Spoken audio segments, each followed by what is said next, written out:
What's up, everybody? Welcome back to Gates of Glory. I'm Billy. Today we're breaking down one of the biggest three-year-old sprint races of the meet at Saratoga, the Grade 1 Allen Jerkens Memorial. This race is going to be $500,000, 7 furlongs on the dirt. We got 6 three-year-olds going in the gate. And this is a really interesting field because, we got a 3 to 5 favorite Englishman. We've got Deep Flame coming off a big win in the Grade 3 Maxfield, and then Local Knowledge and Solitude coming out of the Amsterdam. Um, they were really close together too.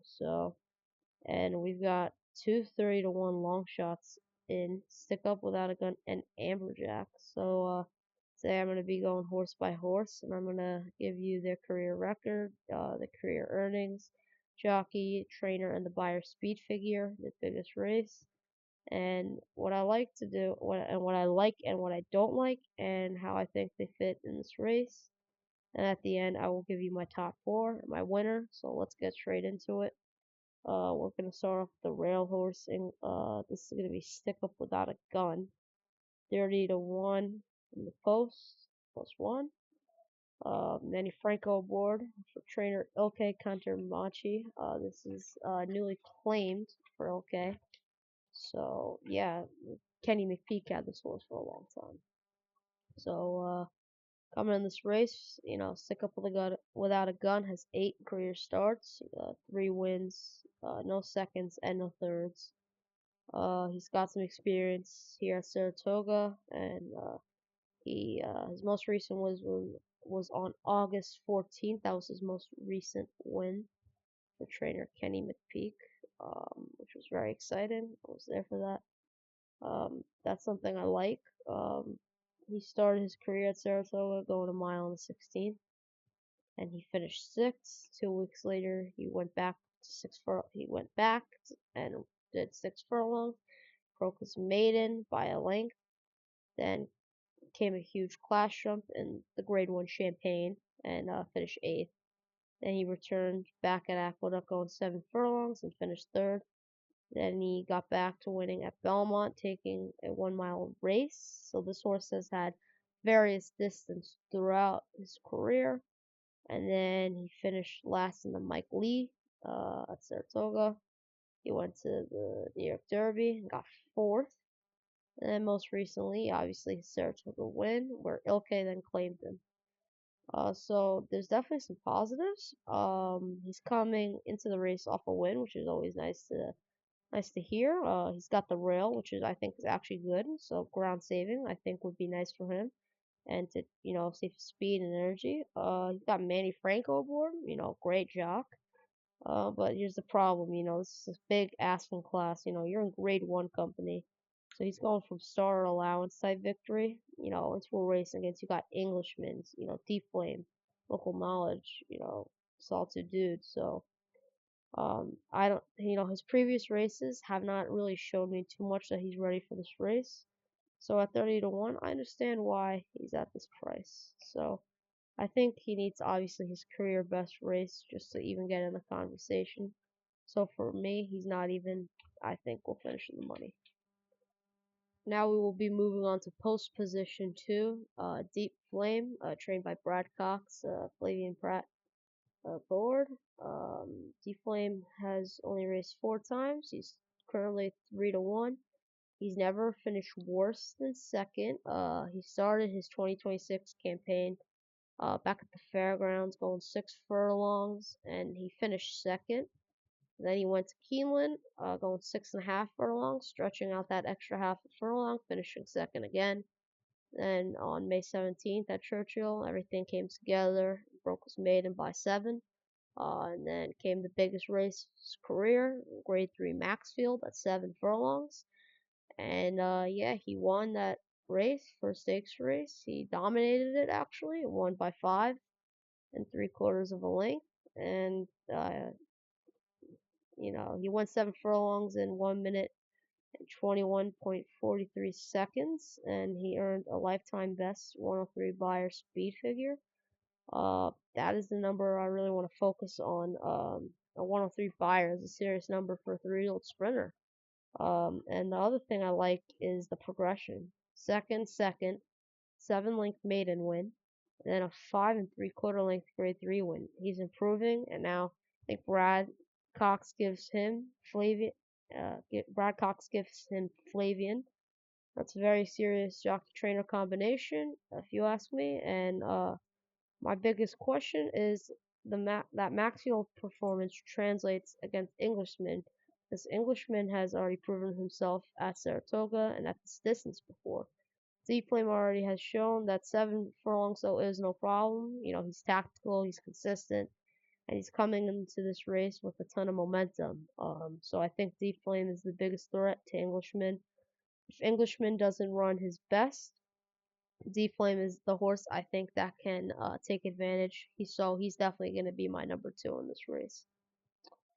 So let's see here. Now we're moving on to Solitude Dude, who is trained by Safi Joseph, jockey Telegraph Leon. 7 starts, 4 wins, 1 second, and 1/3 morning line 6-1. Last race he got second in the Grade 2 Amsterdam. His sire is Yuppian, who's been pretty consistent recently, and he's been having some good horses. So now let's go to Salted Dude.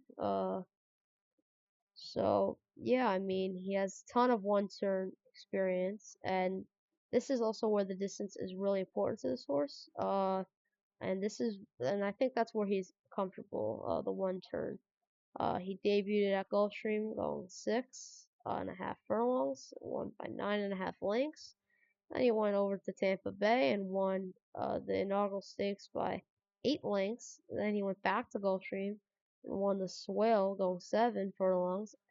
And that he tried the Grade 2 Fountain of Youth going a mile on the 16th and actually finished third.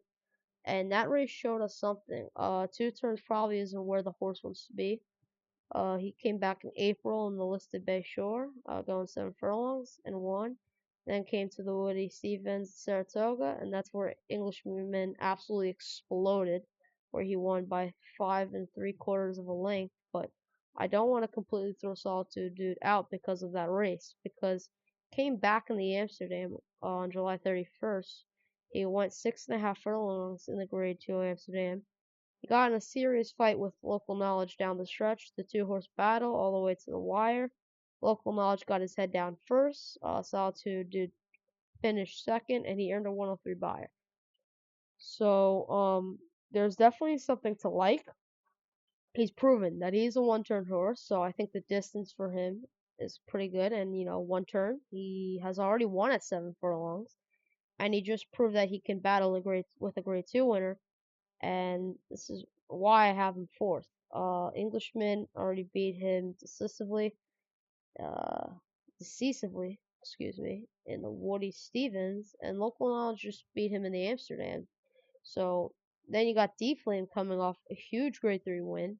So I think Solitude Dude can run well, and I think there's going to be good races to put him in. I think he can hit the board, so I'm putting him fourth.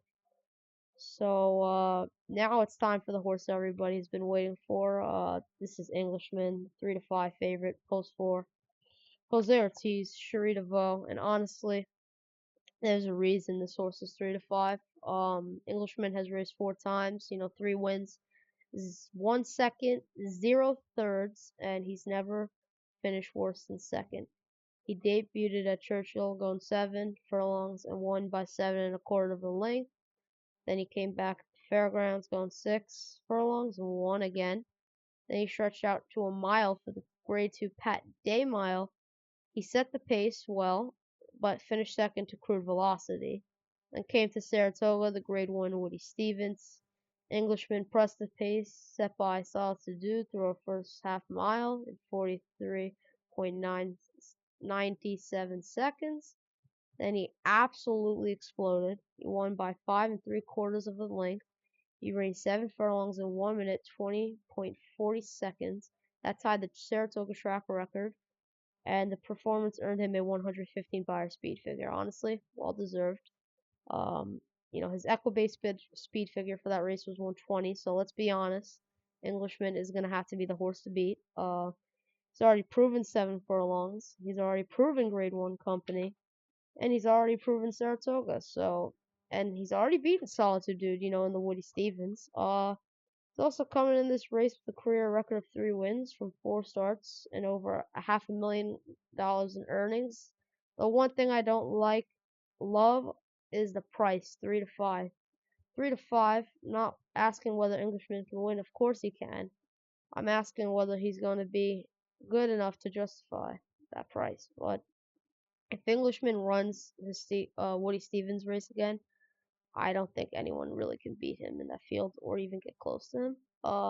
But for me, I think the biggest threat for him has got to be Deep Flame. But until somebody proves that they can beat Englishman at 7 furlongs at Saratoga, I'm not gonna be the guy to trying to get into that. So Englishman is gonna be my number one.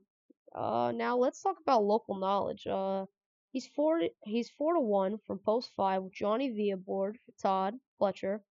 And this is probably the most interesting horse in the race from an upside standpoint. He's only raced 3 times in his career, 3 career starts, with his debut at Keeneland going 6 furlongs and won by a length and a quarter, not by much.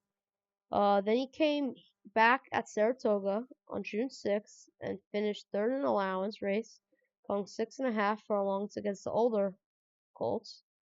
And then, but that race was also turned out to be an interesting race. Several horses from that race have gone to win stakes races, so that third place doesn't look nearly as bad as you may think, though. So then came the Amsterdam, his third career start. He won a Grade 2. He stalked the pace. He stayed inside Solitude Dude. And then the two of them went to war down the stretch. They fought all the way to the wire. Local knowledge got his head down first, and then he won by a head in 1 minute 40.89 seconds, and he got his 103 Beyer. So that's extremely impressive for a horse making only his third career start. And now Todd is going to send him into this Grade 1 field. That's obviously a big step, but I really like the upside, and he's 2 for 3. His only loss was a third place finish against older horses after a long layoff, and he came back to win a Grade 2 after that. So I actually think he's pretty dangerous, and no, I don't think he's getting enough credit that he should be getting. So I have to put him third. The reason is simple. Deep Flame is coming off a dominant Grade 3 victory, and I like his overall progression just a bit more. So local knowledge for me is gonna have to be my third choice. And finally, we've got Amberjack. He's 30 to 1 shot in the field. He's got 1 win, 2 seconds, and 1/3 from 4 career starts. So he never finished off the board. So he debuted at Gulfstream going 6 furlongs and finished second. Then he tried 7 furlongs and finished third. Came back at Monmouth and finished second again. Then on July 31st, he finally broke through at Delaware Park. He went 6 furlongs, led at every point of call, and won by 2 3/4 of a length. But he earned an 89 Beyer, and that's the problem to me. He's coming to try to, he's coming from breaking his maiden to a Grade 1. I mean, that's a gigantic class jump, okay? Englishman just ran a 115 Beyer in the Woody Stevens, and Deep Flame just got a 103 Beyer in the Maxfield. So Amberjack has a lot of ground to make up speed figure wise. And I actually like him more than the 30 to 1 price might suggest, but I'm not picking him to win. If you're looking for a huge long shot who could potentially outrun his odds with this right trip, I mean, I think this would be the one to watch, but he's not in my top 4. But I wouldn't completely ignore him underneath, but I kind of would choose stick up with the gun over him. But yeah, I mean, this is just too big of an ask, I think. Alright, so now we've gone through all 6 horses. Let's talk about how I think this race actually unfolds. I'll throw up my picks on the screen. The first thing I'm watching is the pace. Okay, Englishman has speed. Solitude Dude has natural speed. Well, I guess I'll throw up the picks after I'm done with this. And then Deep Flame has also shown he can be tactical and stay close to the pace. Local knowledge also has enough tactical ability to stay involved throughout the race. So I don't think Englishman necessarily needs the lead, and that's important, okay? Because we've already seen him press the pace in the Woody Stevens and then just explode in the stretch. Shuri has talked about getting him to relax and save something for the end, which I actually completely agree with her. And if Englishman can just sit right off the pace nicely and make that same move he did in the Woody, I think he's going to be the horse to beat, and it would be really extremely difficult to beat him. The horse I'm most interested sitting in behind him is definitely going to be Deep Flame. You know, Deep Flame doesn't need the lead. He's proven he could stay close, and he's coming off a huge 7 furlong performance. Local knowledge also should be in the mix. The way he fought Solitude Dude in the Amsterdam. And Solitude Dude is going to have to prove that he can take another step forward against Englishman. And I think he has a lot to prove. But again, I have not mentioned this, but Solitude Dude is expected to be scratched, so we may not even see him in this field. So yeah, he's expected, I think, to run in the Hilton at Charlestown. So for me, the race really comes down to one question. Okay, can anyone make Englishman work? Can anybody make Englishman work? Because if Englishman gets the trip he wants, I think he's going to be extremely difficult to beat. So here are my final picks. They'll be up on the screen. Number 1 is going to be Englishman. I think he's simply the best horse in the race. He's already proven 7 furlongs at Saratoga. He's already won a Grade 1. He's already beaten Solitude, and he's coming off an incredible performance in the Woody Steven. You know, great forward momentum. I think just absolutely classy horse. Number 2, Deep Flame. He's my biggest threat to Englishman. He's never finished worse than second. He's coming off 5 3/4 length Grade 3 victory. He's already shown that 7 furlongs is right in his wheelhouse. I'm excited to see what this horse does and see what potentially he could go into next.